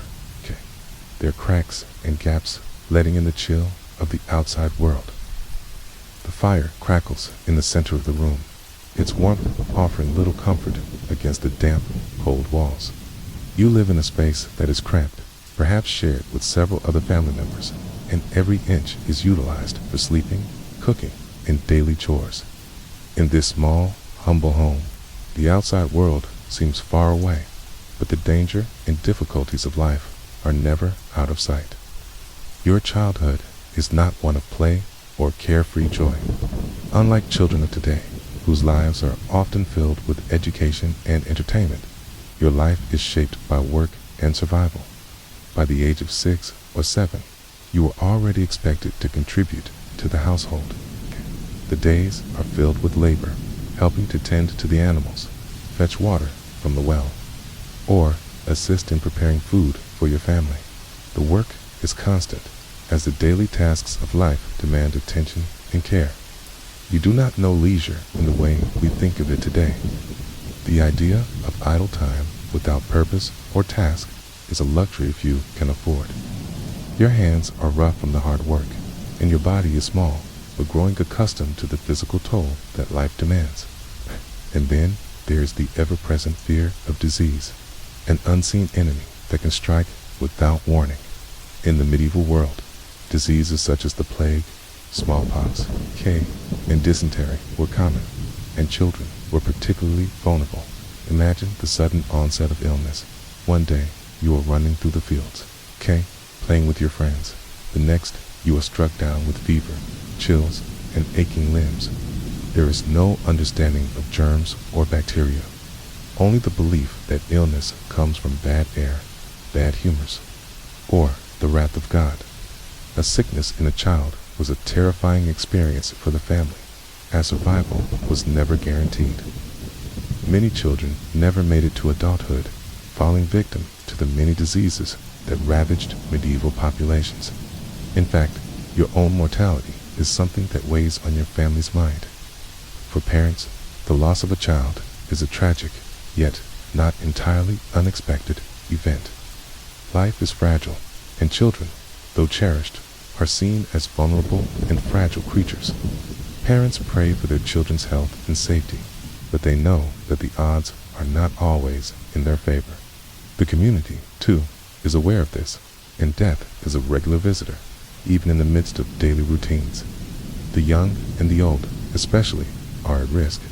There are other theories, rooted in folklore analysis, that suggest that the Piper legend has deep symbolic and cultural roots. In many cultures, stories of figures who lead children away are common. These figures often represent forces of nature, death, or otherworldly realms. In the case of the Pied Piper, the legend may be a reflection of a deeper, archetypal fear, the fear of losing the young, of having them taken away before their time. Folklorists have pointed out that the figure of the piper, with his pipe and colorful attire, closely resembles other figures from European mythology who are associated with both music and death. He may be seen as a symbolic figure, embodying the inevitable loss of innocence and the harshness of life. The music he plays could represent the seductive pull of death itself, luring the children away from the safety of home and into the unknown. In this interpretation, the piper is less a villain and more a tragic figure, one who fulfills a role dictated by the forces of nature, destiny, or fate. In addition, there are references to similar pipe figures in folklore that date back long before the story of the Pied Piper was recorded in Hamlin. The concept of a figure using music to lead people, especially children, away can be found in various cultures across Europe. In some cases, this figure is a representation of nature itself, luring children away to the wilderness or to another realm. The piper, in this sense, is a continuation of a much older folkloric tradition, one that speaks to the duality of music as both a source of joy and an agent of loss. Moreover, the timing of the Pied Piper legend also aligns with a period of great social and economic upheaval. The late 13th century in Europe was a time of transition, marked by the remnants of feudalism, shifting power dynamics, and the struggles of everyday people. The story of the Pied Piper could very well reflect the social anxieties of the time, symbolizing the fear of losing control over one's own future and the helplessness that comes with it. For medieval children, who were often at the mercy of their circumstances, the piper may have been a metaphor for the harsh realities of a life governed by forces beyond their control. Whether those forces were disease, economic hardship, or social instability. As we reflect on the theories that have emerged surrounding the Pied Piper, it is clear that the story is not just a tale of a mysterious figure with a pipe. It is a story that touches on deep, universal fears, the loss of childhood innocence, the fragility of life, and the unknowable forces of nature and fate. Whether the children of Hamlin were led away by a magical figure or by the grim realities of their time, the legend continues to resonate with us because it speaks to something universal in the human experience: the desire for survival, the search for hope, and the struggle to make sense of a world that often feels beyond our control. In the end, the Pied Piper legend is not just a story about a man with a pipe. It is a reflection of the fears and struggles of medieval society, a society that faced death, disease, and hardship at every turn. It serves as a reminder of the fragility of life and the uncertainty that defined existence in the medieval world. The piper's haunting melody, still echoing through the centuries, remains a symbol of the mysterious and often unpredictable forces that shape our lives. Now, as we draw near the end of our exploration, let us delve deeper into the possible explanations behind the Pied Piper legend. What happened to the children of Hamlin? Was their disappearance the result of a mysterious figure with magical powers? Was there a far more earthly explanation, one rooted in disease, migration, or perhaps the darker corners of medieval life? Over the centuries, scholars, historians, folklorists have proposed various theories, each seeking to uncover the true origins of the story. Tonight, we will explore these theories, examining the possible historical, cultural, and social forces that may have contributed to the tale of the Pied Piper. One of the most widely discussed theories is that the disappearance of the children in Hamlin may have been linked to the spread of the plague. The Black Death, which ravaged Europe during the 14th century, was a terrifying force, claiming millions of lives in a short period. The first wave of the plague struck Europe in 1347, but there were numerous outbreaks in the years leading up to it, including earlier instances of pestilence that could have impacted towns like Hamlin. Imagine for a moment that you are a parent in medieval Europe, watching as the plague begins to spread across the land. The fear in the streets is palpable. People retreat into their homes, avoid contact with outsiders, and try to make sense of a world in which life seems to be vanishing at an alarming rate. When the disease strikes, it is often sudden, claiming young and old alike. Children, whose immune systems are still developing, are especially vulnerable. The townspeople, powerless to stop the spread of the disease, may have come to see it as a punishment, a wrathful force sent from above. Could the piper's mysterious departure with the children be symbolic of this mass loss of life to disease? The children, as innocent victims, may have been seen as the first casualties of an unstoppable wave of death. In the absence of a clear understanding of disease transmission, the piper's pipe, his hypnotic music, may have come to represent the power of death itself. The piper, in this sense, could have been a figure who guided the children away from the town, perhaps symbolizing the inevitability of death for the young and the vulnerable during the plague years. Another possibility is that the children's disappearance was tied to a migration, a movement of people seeking a new life away from the terror of disease, war, or even economic instability. There were many instances during the medieval period of groups of people, including children, leaving their homes to seek better opportunities or to escape the devastation of plague-ridden regions. It is possible that the piper, rather than being a figure of evil, was actually a recruiter or leader of a group seeking to leave Hamlin behind, leading the children away from the town in search of a better life. This theory ties into the idea of the piper being a figure of hope rather than fear. During a time when people lived in constant uncertainty, the piper could have represented the promise of a new beginning, an escape from the grim realities of a town struck by disease and suffering. The children, in this scenario, would have seen the piper's music as an invitation to leave behind their impoverished lives and venture toward a new land, a new future.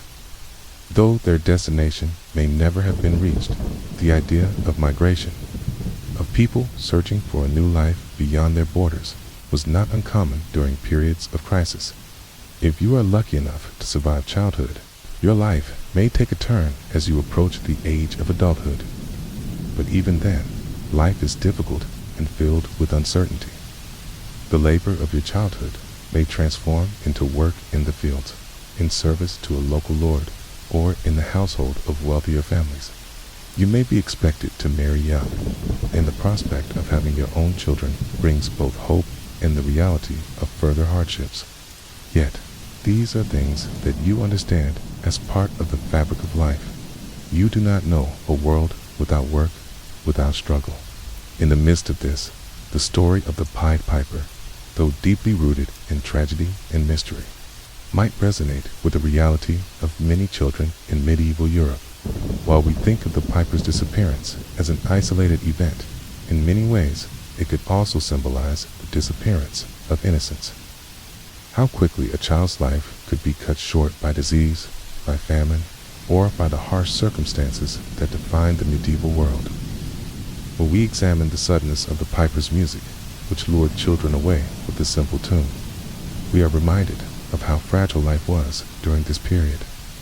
Life for a medieval child was not full of gentle days spent in safety. Every day was uncertain, and each moment could be interrupted by disease, by hunger, or by violence. Children were often forced to grow up quickly, learning the ways of survival long before they reached adulthood, and even then, the threat of a sudden and untimely death loomed large. Moreover, the abruptness of the piper's tale mirrors the uncertainty and danger that often accompany the lives of medieval children. They were at the mercy of forces outside their control, be it disease, the whims of the powerful, or the unseen threats of nature. The children of Hamlin in this light are not simply victims of a magical figure, but stand as representations of countless other children throughout the medieval world who faced premature deaths, whether from illness, labor, or the harshness of life in that era. As you think about the lives of these children, their fate entwined with the piper's mysterious music, Reflect on the many ways in which medieval children were exposed to forces beyond their control. In a world without modern medicine or scientific understanding, they were at the mercy of unseen forces, forces that could take them away in an instant, whether by the song of a piper or the sweeping hand of disease. Their lives, while often filled with hardship, were also shaped by resilience, by the quiet fight to survive in a world that seemed indifferent to their existence. In the end, the children of Hamlin, whether they were victims of a mass migration, lost to disease, or swept away by a figure of folklore, are a reminder of the fragile and fleeting nature of childhood in the medieval world. Their disappearance, so sudden and so final, serves as a tragic echo of the many untold stories of young lives lost throughout history. Lives that were often cut short by forces that could not be understood or prevented. As we come to the end of our journey tonight, we reflect on the lasting mystery of the Pied Piper and the children of Hamlin. From the chronicles that preserve the story, to the theories that have evolved over time, to the folklore that continues to captivate our imaginations, we see that the Piper's tale is not just one of loss, but of the deep, complex forces that shaped medieval life. The children who disappeared, the Piper who led them through, and the town that remains forever marked by their absence, all serve as symbols of the fragile and fleeting nature of life in an uncertain world. Now, as you lie in the stillness of the night, let the gentle rhythm of this story ease your mind. Reflect on how the world has changed, and how the fears and hopes of the past continue to echo through the stories we tell. Sleep well, knowing that the mystery of the Pied Piper, though unsolved, has left a lasting legacy. A reminder of the resilience of humanity in the face of the unknown. Welcome to Strange Sleep Stories, where the mysteries of the past gently guide us toward relaxation.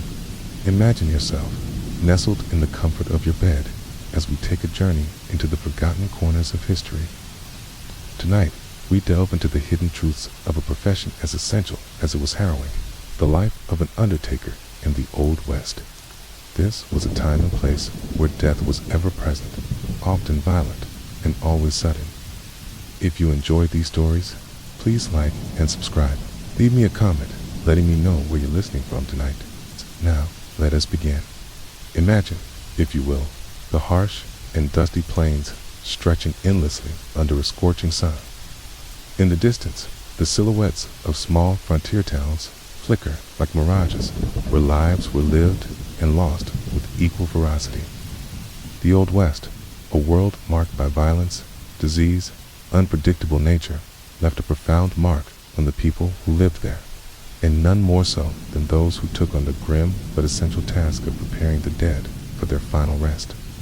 The undertaker's role was one of utmost importance, yet it was often overshadowed by the chaotic and violent realities of frontier life. In the 1800s, death was a constant companion for the men and women living in the wild and untamed frontier. These were times when the very land seemed intent on testing the strength and resolve of those who dared to settle it.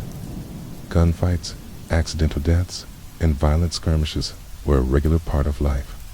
However, just as frequent, if not more so, were the countless lives claimed by diseases like cholera, smallpox, and dysentery, which spread like wildfire through tight-knit communities. With little access to modern medicine or healthcare, the people of the Old West lived under a constant shadow of death. Yet, amidst this storm of uncertainty and danger, there was one group that quietly carried out the sacred task of ensuring the deceased were laid to rest with dignity: the undertakers.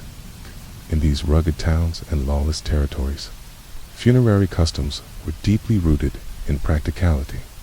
Many of the early settlers and miners, far from proper burial grounds, had no choice but to bury their loved ones in makeshift graves, often in remote or barren patches of land.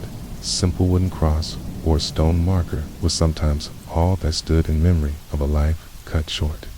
These hasty graves, although lacking the formalities of a traditional cemetery, were sacred spaces where families could pay their final respects even in the absence of religious or civic structure.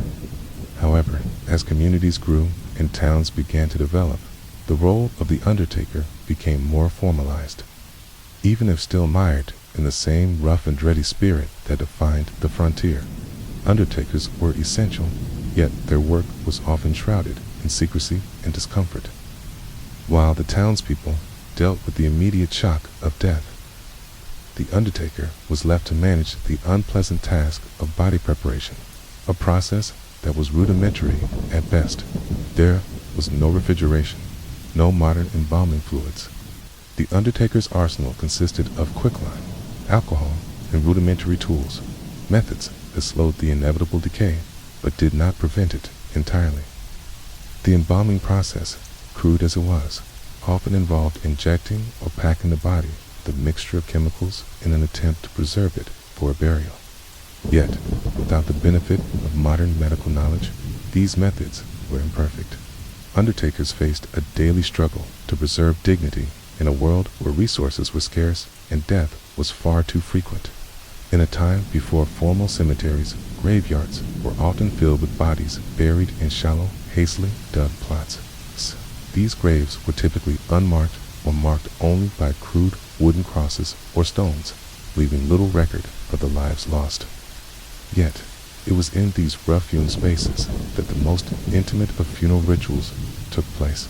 The community would gather, though it was often more for the living than for the dead, providing whatever comfort they could in the face of loss. In some cases, funeral services were conducted by the undertaker or by a local religious figure, though the ceremonies were often simple affairs. The harshness of frontier life meant there was little time for elaboration or grandeur, and so the undertaker, often a solitary figure, became the backbone of frontier communities. These men and women were tasked with maintaining the physical and emotional space between life and death. They were responsible not only for preparing bodies, but for helping the living process their grief in a world that was far too accustomed to the swift and brutal removal of life. While the town might celebrate life with festivals or dances, the undertaker's quiet work went unnoticed. Even though it was the necessary counterbalance to the violence and disease that shaped the Old West, the evidence of their work, scattered through archaeological sites and historical records, speaks to the harsh conditions under which they labored. Old West cemeteries, often small and tucked away at the edges of towns, tell the stories of the forgotten dead. Archaeological digs of these sites revealed not just the bodies of those who lived and died in the Old West, but the tools and techniques used to care for them. Rusted embalming kits, discolored wooden coffins, and remnants of grave markers provide a tangible connection to those who once carried out this vital and difficult task. Through these findings, we begin to understand the deep challenges faced by those who worked tirelessly to preserve the memory of those lost. In their quiet work, the undertakers of the Old West were a necessary part of the frontier. Amid the chaos and hardship of this time, they remained steadfast in their duty, preserving the dignity of those who passed while helping their communities face the unrelenting grip of death. Let's now step deeper into the life of an undertaker in the Old West. Picture the dusty, windswept streets of a small frontier town, a place where law and order were as scarce as water during a drought. The air smells of sagebrush, gunpowder, and a faint trace of whiskey from the saloon down the road. A lonely wind carries the faint echoes of hooves, the creak of wagon wheels, and, occasionally, the ominous silence that follows a gunshot. This is where you live, a small, nameless town in the heart of the West. You are Thomas, an undertaker, though you didn't choose this path. No one ever truly chooses to deal with death on such an intimate, relentless level. You inherited this business from your father, the family business, as it were, a mortuary that had existed for generations, passed down through the hands of men who lived and died on the frontier. At first, you didn't fully grasp the weight of the role. As a young man, the business seemed like a practical way to make a living, but as the years have passed, you've learned just how much that practicality has been burdened with the unrelenting presence of death. You've seen it all. The sudden violence of a bar brawl that escalates into murder. The drawn-out, tragic deaths of those who have succumbed to the diseases that plague the frontier, like cholera or smallpox. The slow, painful fading of men and women who have endured years of hardship on the land, now claiming them at last.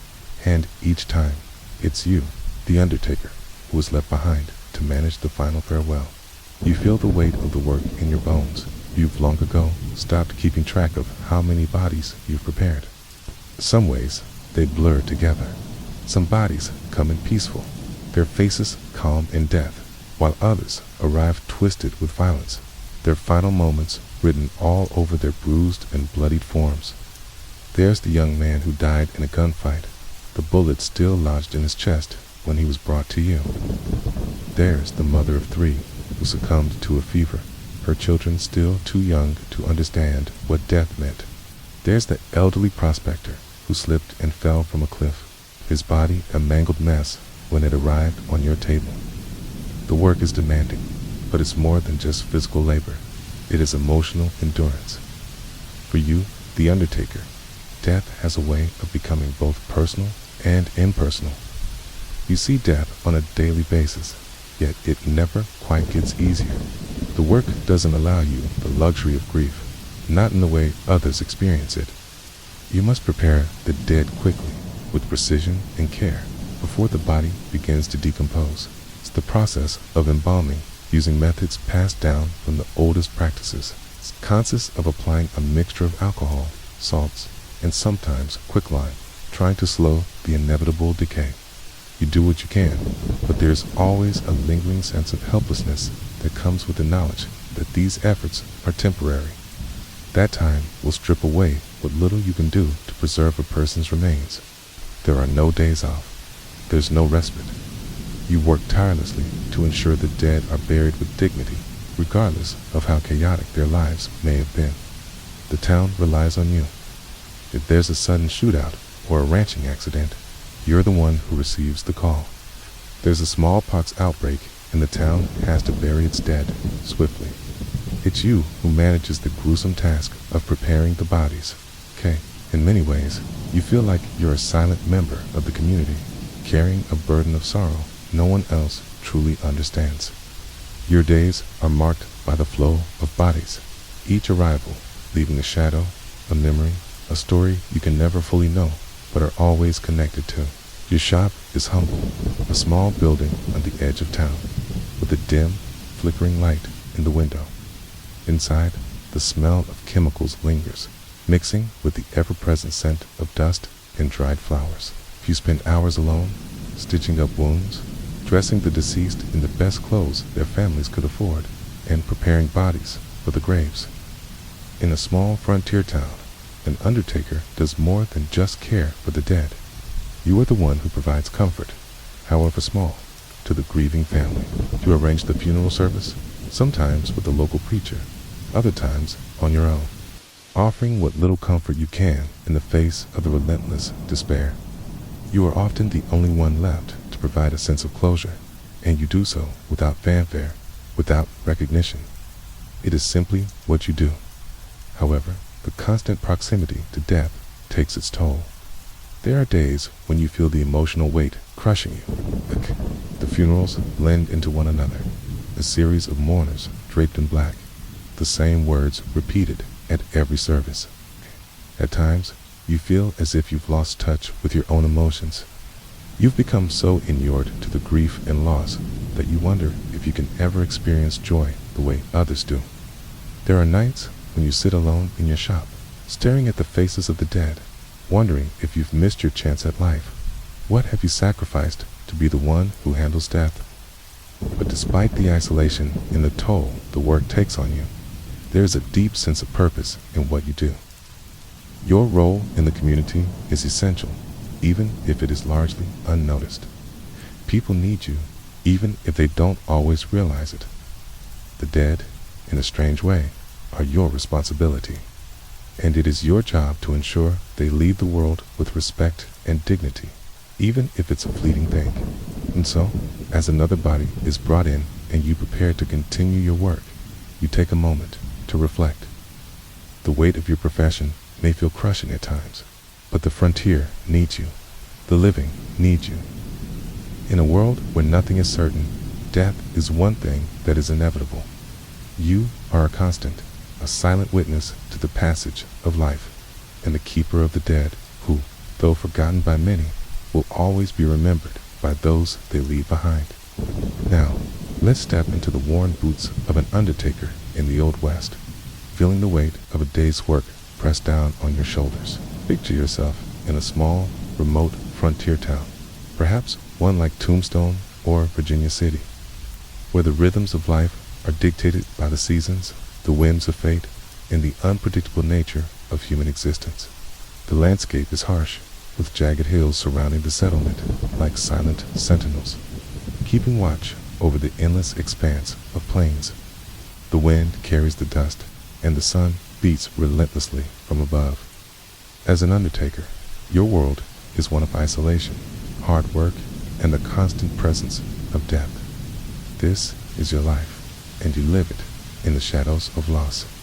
Each morning, you wake to the sound of birds outside your small home, sparse and thin, a whisper of life in a town where death is never far behind.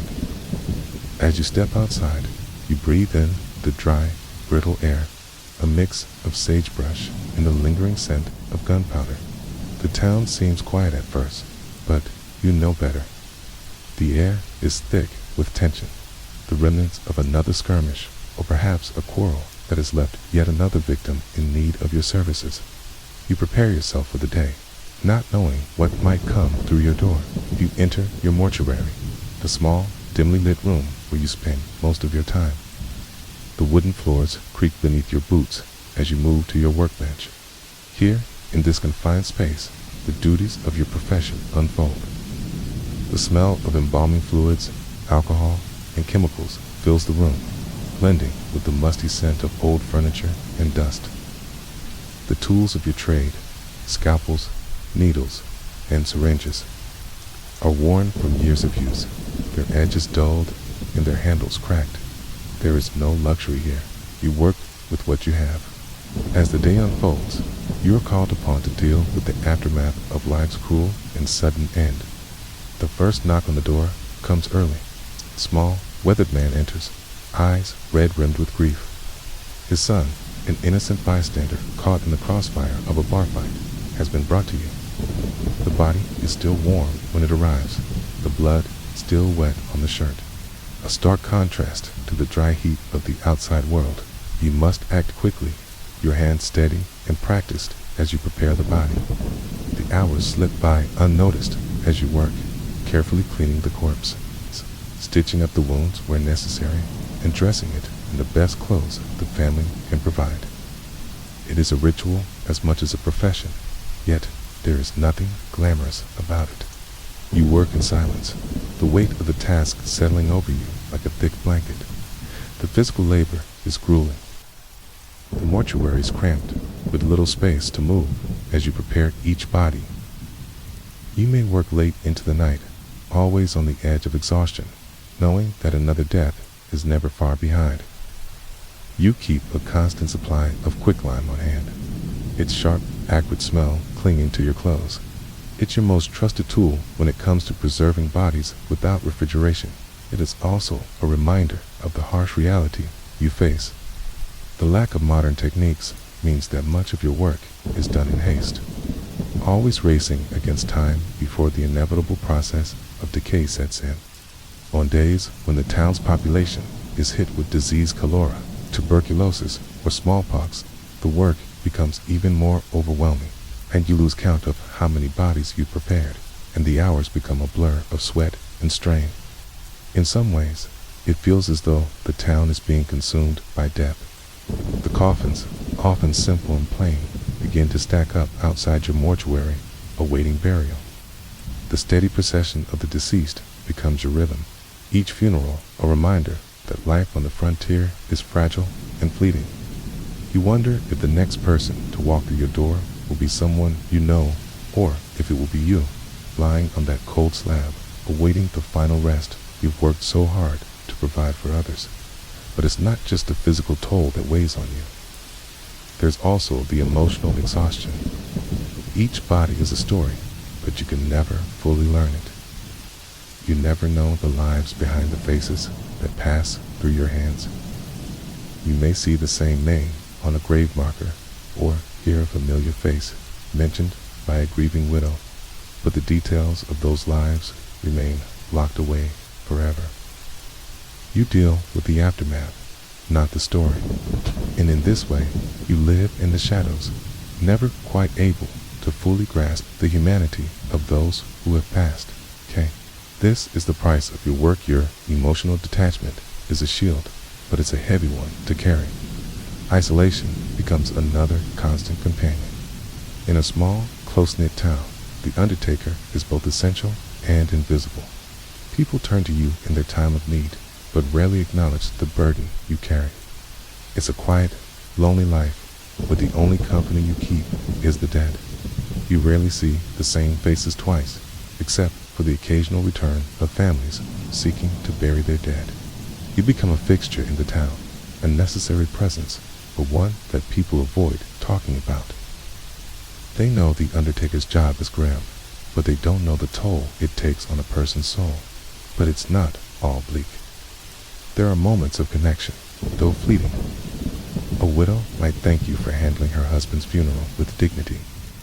A child might stop by, and for a moment, you're reminded of the world beyond the death you're constantly surrounded by. These moments, though rare, offer a small respite. They are the reminders that the work you do, while thankless, is crucial. It provides closure for families in turmoil, offering them the space to grieve and heal, even if they can't always fully appreciate the enormity of what you've done for them. And so, as the days stretch into weeks and the weeks into months, you continue on. The work is grueling, physically and emotionally taxing, but you have no choice but to carry on. The dead need you. The living need you. And in a place where death is as common as the sunrise, you are the silent keeper of both. As we conclude our journey into the life of an Undertaker in the Old West, let us now turn to the evidence left behind, the physical traces of death, both literal and historical, that offer us a deeper understanding of how the dead were treated in this harsh, unforgiving era.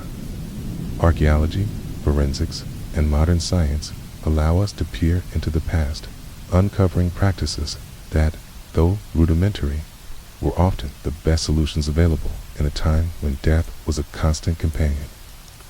Imagine, for a moment, stepping into a remote cemetery on the edge of a frontier town. It's not much, just a scattering of weather-worn headstones, some barely legible, others long since toppled. Yet, beneath the surface of these simple burial grounds lies a wealth of information about the lives and deaths of those who lived on the frontier. These burial sites, often little more than shallow graves, dug hastily with picks and shovels, are one of the most tangible pieces of evidence that we have regarding how undertakers handled their grim responsibilities. Through archaeological excavation, we can learn much about how bodies were buried and preserved during this time. Excavations of Old West cemeteries revealed that graves were often dug quickly, sometimes without consideration for the depth required to keep scavengers at bay. The conditions of the soil, often dry and rocky, were less than ideal for burial, and the bodies did not always remain undisturbed. In some areas, bodies were buried so shallowly that animals, particularly scavengers like coyotes, would often disturb the graves. Forensic studies of skeletal remains have shown that these graves were often a mix of shallow pits and hastily made caskets, their contents subject to the elements.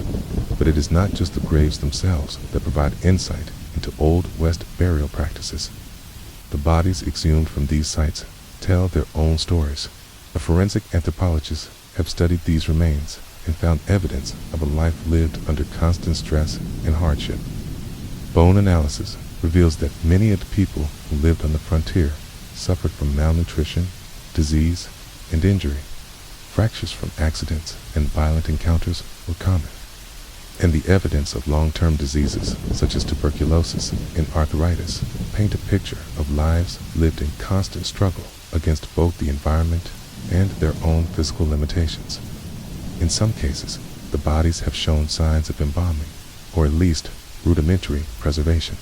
Some graves reveal traces of chemicals used in embalming fluids, alcohol, arsenic, or even the use of arsenic-laced blankets to preserve bodies long enough for a funeral.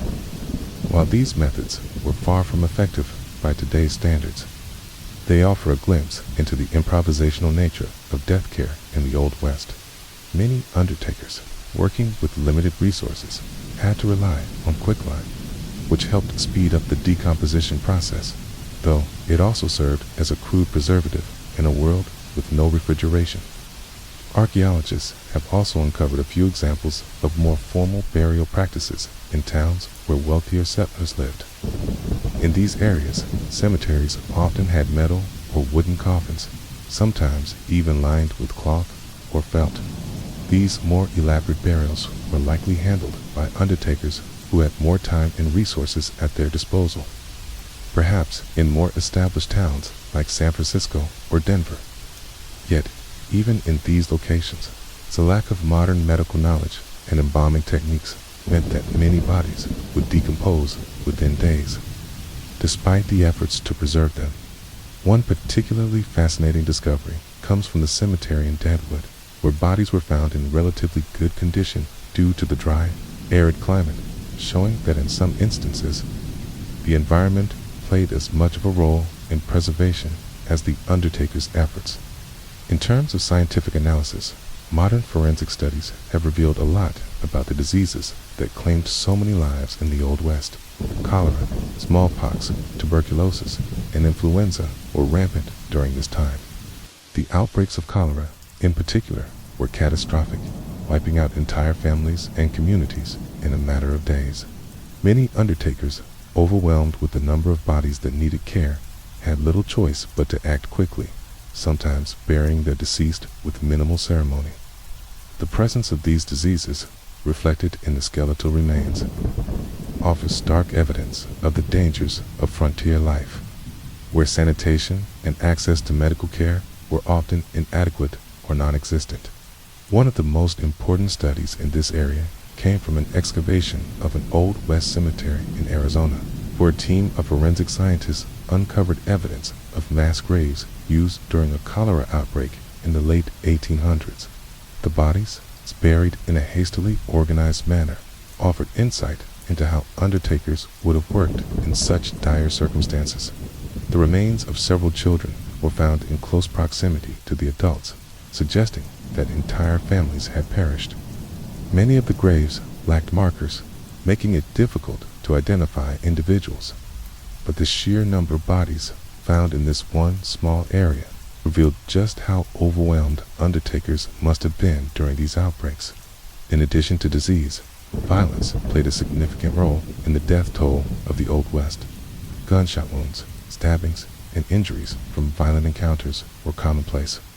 Archaeological evidence and forensic pathology have shown that many of the people buried in frontier cemeteries died from gunshot wounds, often inflicted during barroom brawls, robberies, or altercations over land disputes. These deaths were sometimes so sudden that the undertaker had little time to prepare the body before it was consigned to the grave.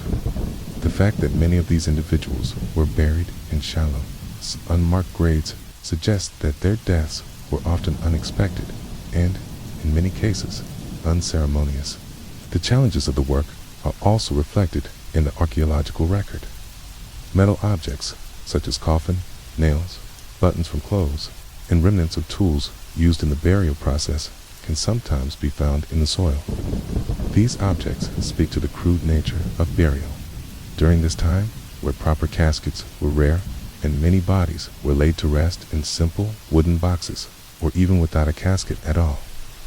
One of the most telling pieces of evidence comes from a study of a cemetery in Dodge City, Kansas, where the remains of several people were found buried without coffins. This suggested that during times of mass death, such as after a disease outbreak or a particularly violent event. Undertakers were forced to prioritize speed over ceremony.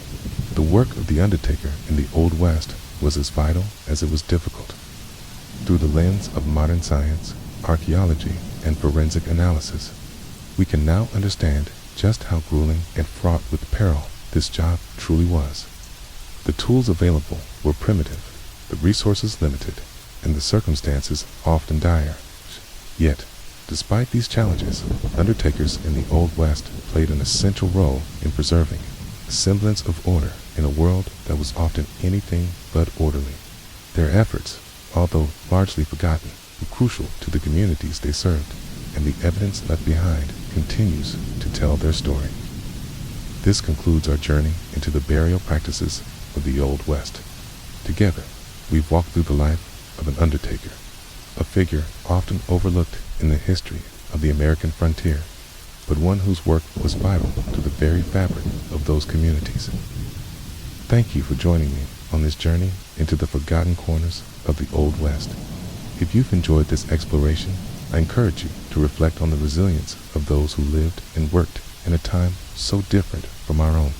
And as you drift into sleep tonight, may you find peace knowing that while the past is gone, stories live on in the work we do to remember it.